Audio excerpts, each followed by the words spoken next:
Crossed in for Smith, and a goal! Portsmouth had won the league, Southampton won a trophy at Wembley, Bournemouth, well, forget about them. The South Coast was packed with footballing heritage. Finally, as the 70s appeared, finally, Brighton got it.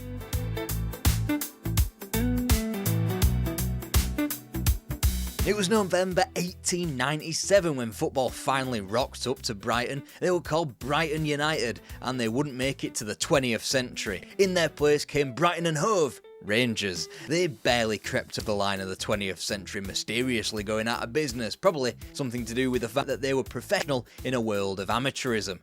June 1901, Seven Stars Public House, Brighton and Hove Albion are formed. It'd prove third time lucky for the town. Within a year, they'd be offered the chance to ground share with Hove FC, and so Brighton and the Goldstone were entwined. Finally, let's talk about the actual football. 1910 it was when Albion claimed the Southern League title, and as such, they qualified for the Charity Shield, taking on the winners of the Football League, the indomitable Aston Villa. Charlie Webb, the hero, at Stamford Bridge in front of a bumper, 13,000. Now was the time to strike whilst the iron was hot. Then some geezer called Archduke Franz Ferdinand got shot in Sarajevo, and it called on a world war. When football resumed, Brighton got themselves in with the Football League thanks to the expansion. Grand new horizons? Well, if skulking about in the 3rd Division South for the entirety of the interwar period is your idea of fun, good luck to you.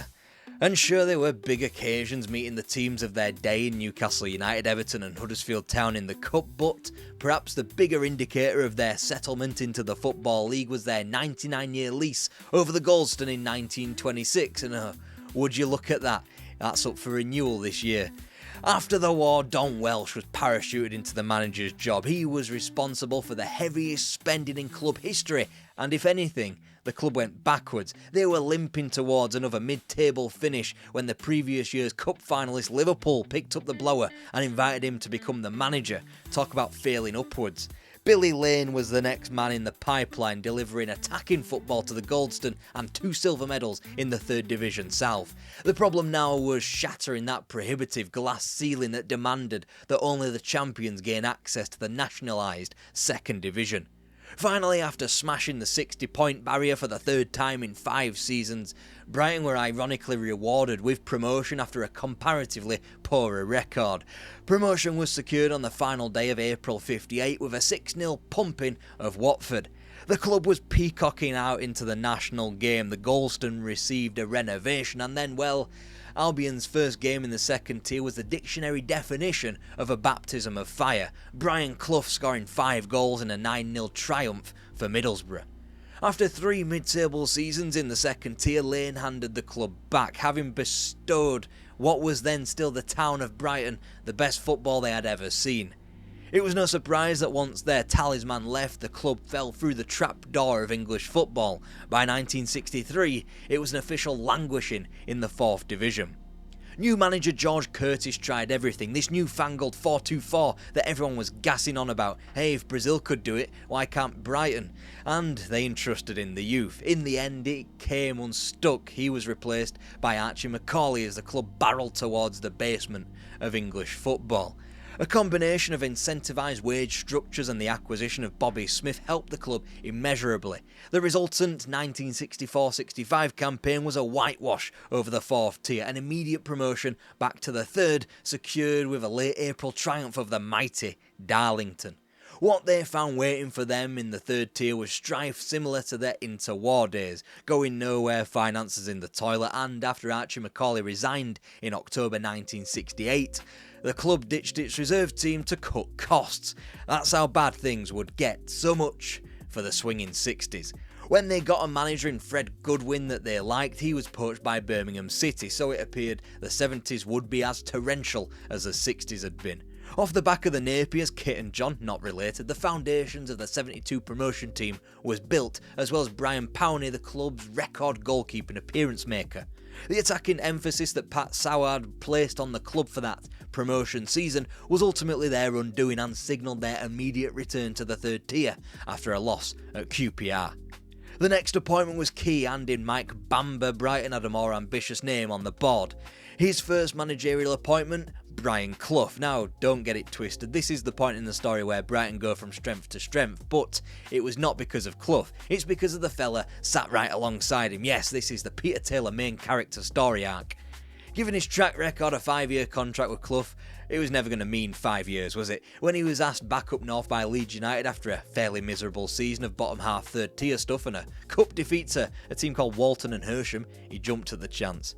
Taylor less so, whilst he got a bit too hard on his belief that Brighton would win the title in the 74-75 campaign, he did introduce the club to Peter Ward from Brighton Hove Albion for just $4,000. He'll become important soon. And after going closer to promotion in the subsequent season, Taylor resigned, having failed his mission objective. It would be no surprise that he'd reunite with Clough at Nottingham Forest to create a footballing dynasty. His parting gift for the Goldstone would be defenders Graham Cross and Chris Catlin, as well as Port Vale's Brian Horton, and more indirectly, the club's next manager.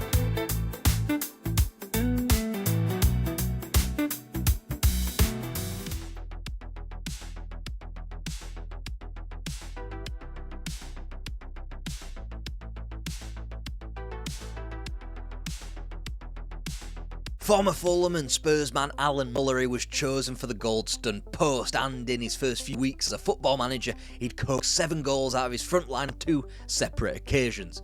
By the end of 1976, Brighton stood proud at Condensed Field as one of the 3 teams best placed for promotion. The contenders ran down to 8th place Crystal Palace, who we've snipped out of this table for a bit of a laugh, but it was Palace who cut Brighton from the FA Cup after a marathon 3 games in the first round. In said tie, the referee ordered a scored Brighton penalty to be retaken. It was then missed, Mullery went bananas, Venables disagreed from the other dugout, and so a famous tenuous rivalry was born. Also, according to Paul Camillin and Stewart Weir's great history on Brighton, the birth of the Seagulls moniker was in response to Palace's incessant chanting about Eagles, and it kinda rhymes, so there we go. And this rivalry only intensifies with a loss at Palace in mid-March, which leaves Brighton there to be shot at in 3rd place, and Palace one of the key frontrunners to steal their spot. Across 5 games, Brighton had failed to beat their newfound rivals. But whilst they'd been barred from the FA Cup, they went on a League Cup run like no other. They dragged Ipswich Town back to the Goldstone in the 2nd round, went up to the Hawthorns and stunned West Brom in the 3rd, and even grabbed a replay out of Derby County. Unfortunately, the marathon was ended at the 4th round stage by the Rams at the baseball ground. Thankfully for them tricky goals, they'd cobbled together enough points to have them within touching distance of a 2nd division return. A win at home to Wednesday on a Tuesday night plus favours from elsewhere would have them up. Peter Ward, Brian Horton and Steve Piper with the goals in a 3-2 win which, combined with Rotherham's shock defeat at home to bottom feeders Reading, signalled promotion. Alan Mullery declared from now on we are going places. Sadly, Crystal Palace would chase them up into the 2nd tier, sneaking into that 3rd spot. Peter Ward wound up on 36 goals, which crept him past Hugh Valance's previously held scoring record for a season. Now, the trip was to keep going.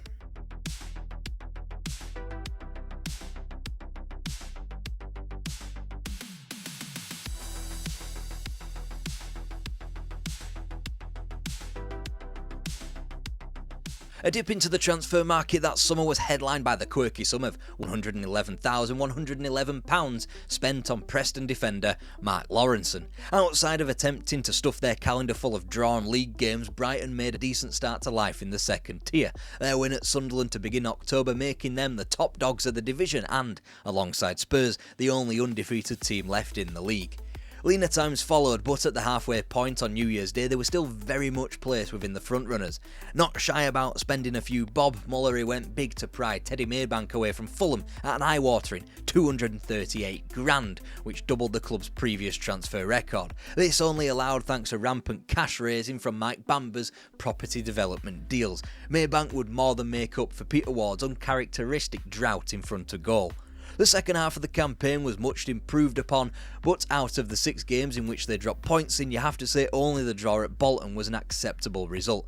Defeats at Cardiff and Sheffield were needless, as were the drop points in Hull and Oldham, not to mention the extension of their winless run against Palace. Still, Brighton clicked into gear in the final straight, defeating Spurs at home before Malcolm Poskett's hat-trick at Bristol Rovers forced their promotion rivals' hands. Another sturdy victory, this time at home to Charlton, took things to the final day. The Seagulls needed to beat the Seasiders and hope that Southampton or Spurs could claim a win in the 2nd versus 3rd clash above them. Now, Peter Ward on the break. What can he make of this? He's only got Southampton to beat.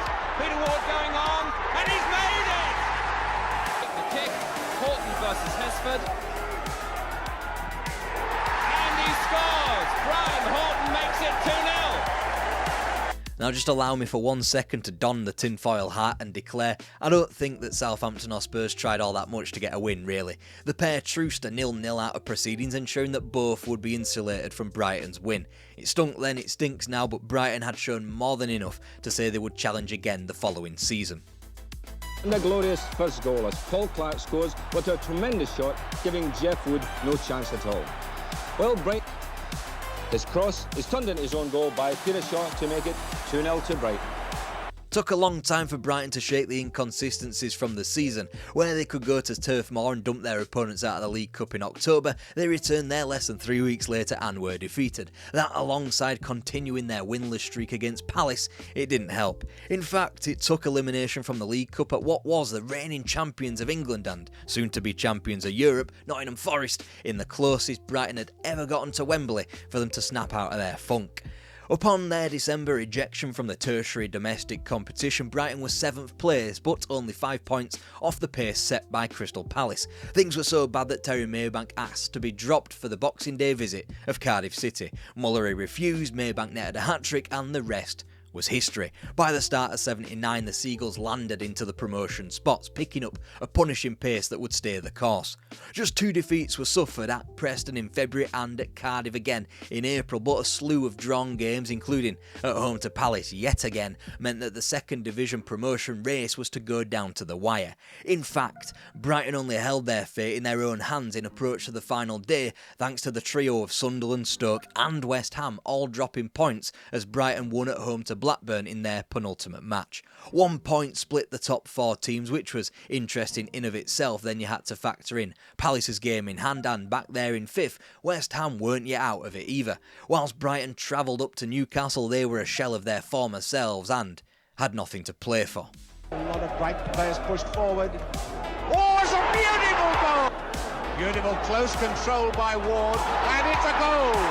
Straight under the body up to Ward. Oh, it's almost the third, it is the third, and there's no doubt about that one.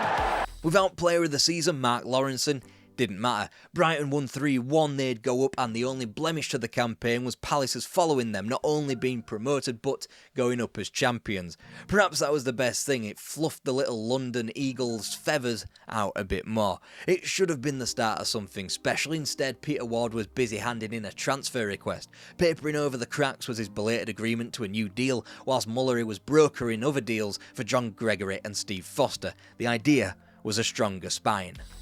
Paddon to Reeves, and there's some nice play coming in here from Norwich in these early stages, and that's a lovely chip, and it's there! Again, the big man at the back coming up for Southampton. Watson! And whilst to a certain extent this is some of the only available footage, the Seagulls did begin the campaign poorly, with only 2 wins from their first 14 games, which had them propping up the division. Arsenal royally dismantled them in both cup competitions, but by the time they sorted their FA Cup elimination, Brighton had gotten themselves on the straight and narrow. They'd even defeated Crystal Palace at the 1000th time of asking, so by the time the 80s was welcomed, Brighton were out of the drop zone. The club even explored a move for West German international Rainer Bonhoff, although obviously that never materialised. Ultimately, safety was secured with ample breathing room, a 2-1 win over Middlesbrough in mid-April. It was a day that ended in some sense of dismay as the South Stand caught fire. Thankfully though, the ground had long been evacuated, and for on-pitch matters, Brighton were grateful that it was the one true piece of drama in the final straight. That wouldn't be the case for long though. It had become apparent that the club could no longer hold on to Peter Ward, whose signature demanded a 400 grand fee from the reigning champions of Europe, Nottingham Forest. Naturally, Brighton were quick on the draw, bringing in Andy Ritchie for a similar amount, whilst Ray Clark, Peter O'Sullivan and Andy Rawlins all departed, whilst Man City's Michael Robinson and Rangers' Gordon Smith were acquired. A bit of a sea change. Defence, Tommy Hutchison over the ball, the 2-man Brighton ball. And Stewart again! My goodness!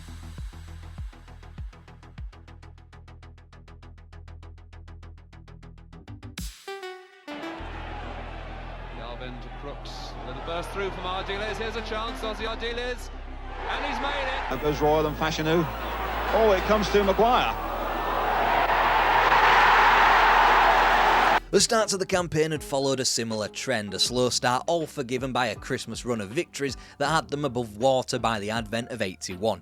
Those quick-fire results, however, would prove to be the outlier, not even a good old-fashioned cup run, as a 2-0 FA Cup third-round lead at Old Trafford was squandered and the replay lost at home. In fact, after a loss at Middlesbrough on April the 11th, Brighton's plight had become desperate. No longer was fate in their own hands. OK, things weren't as drastic as they were at Sellers Park, but still, Brighton needed an uptick in form, and what better place to go then than Sellers Park itself. Gary Williams floating a good cross in there. Price has got to get up to it, but it was Gregory, and in the end it was Smith.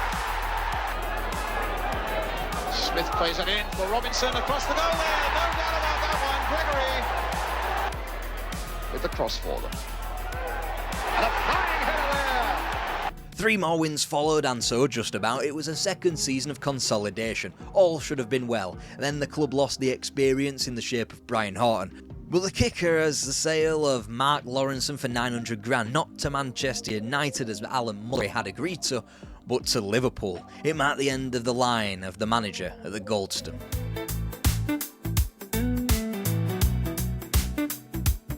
But Mike Bailey was employed to ensure that it wasn't the end of the line for Brighton in the top flight of English football. After a boardroom spat between Bamber and Mullery, the Charlton manager who had just led them to third-tier promotion was now in the Brighton hot seat. It wasn't just the manager in the revolving door, there was Jimmy Case and Tony Grealish coming in, as well as the Arsenal duo of Sammy Nelson and Steve Gattin. John Gregory added himself to the long list of departures too, as Bailey named Steve Foster as the club's new captain, and well, didn't go at all badly whatsoever.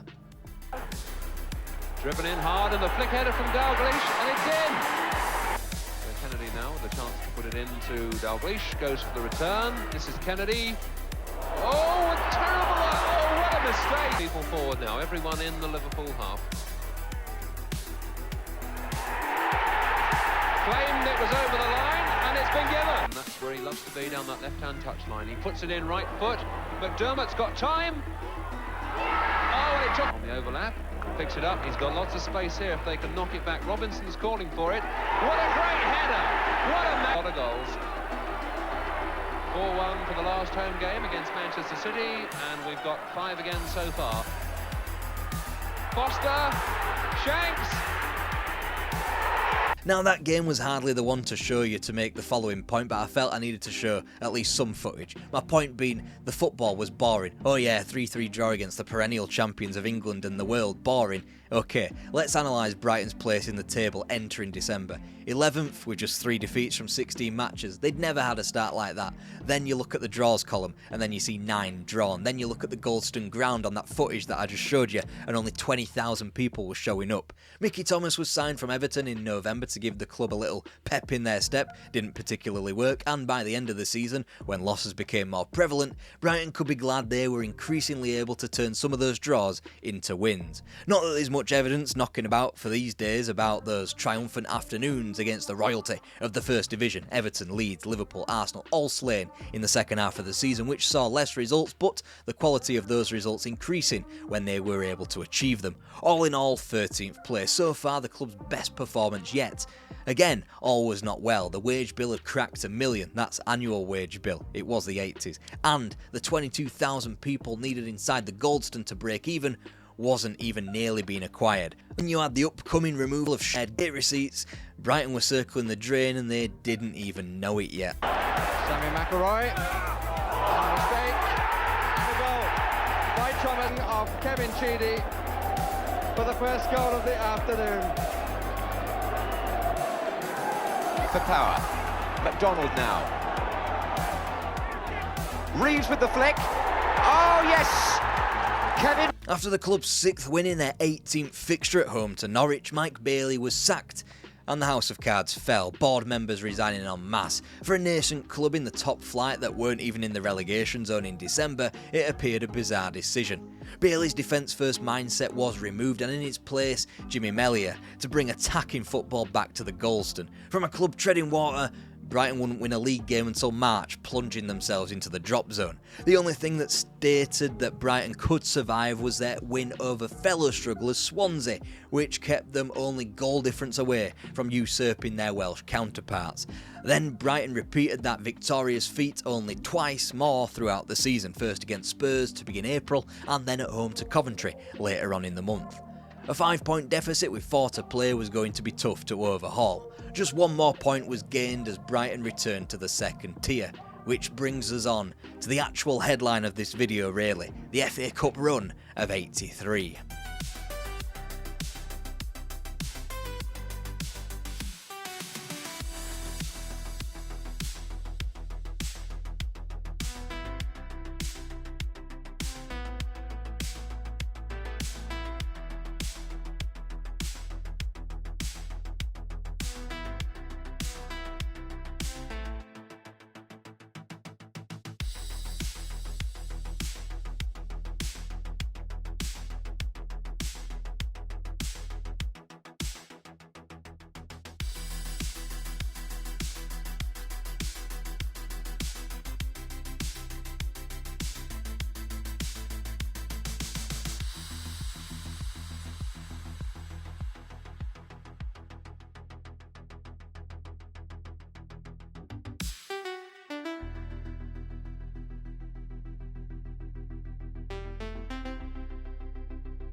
Even though Newcastle United was saddled with the second tier, their contrasting momentum gave Brighton no chance of prevailing apparently, particularly when they were sent up to the northeast for a bitterly cold replay. Peter Ward's goal combined with 2 disallowed Newcastle strikes earned Brighton their first chunk of luck for months. Next was Manchester City, the team that would eventually confirm their relegation. They were humbled 4-0 quite comprehensively, but when the 5th round draw was made, it was clear Brighton would be finally put out of their misery and forced to focus on their relegation battle. No opposition had won at Anfield for a year, not since Brighton funnily enough. Here they were again, upsetting the odds. A touch of the returning Jimmy Case, a missed Phil Neal penalty and Mark Lawrence's header being thwarted on the line, which sent the Seagulls flapping into the quarter-final. It was their first ever quarter-final in the grand old competition, an opportunity that they weren't about to pass up when the experienced Jimmy Case netted the only goal of the game against Norwich. The footballing gods shone on Brighton for the semi-final draw, handing them one of 2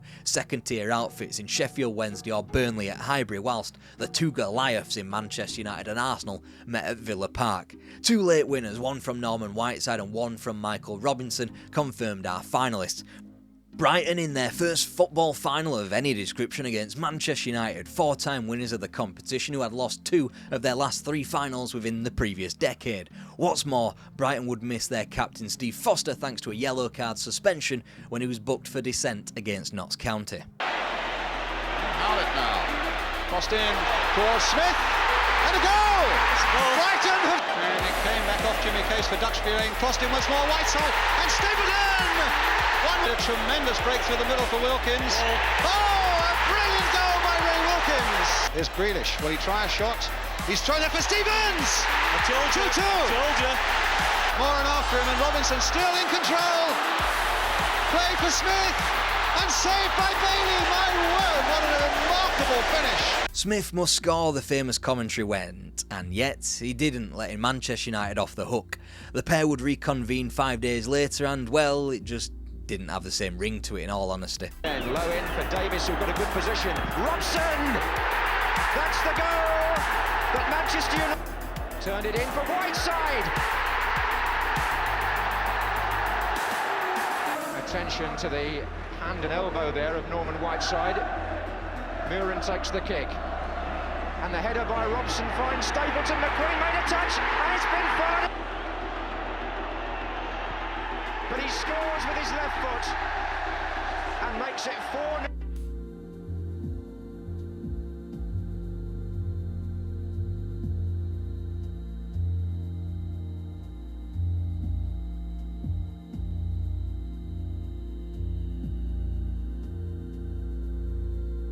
Just a brief pit stop in Brighton for today. This is a tour of British football we're doing for the 25-26 season after all, and here's the playlist where you can catch up.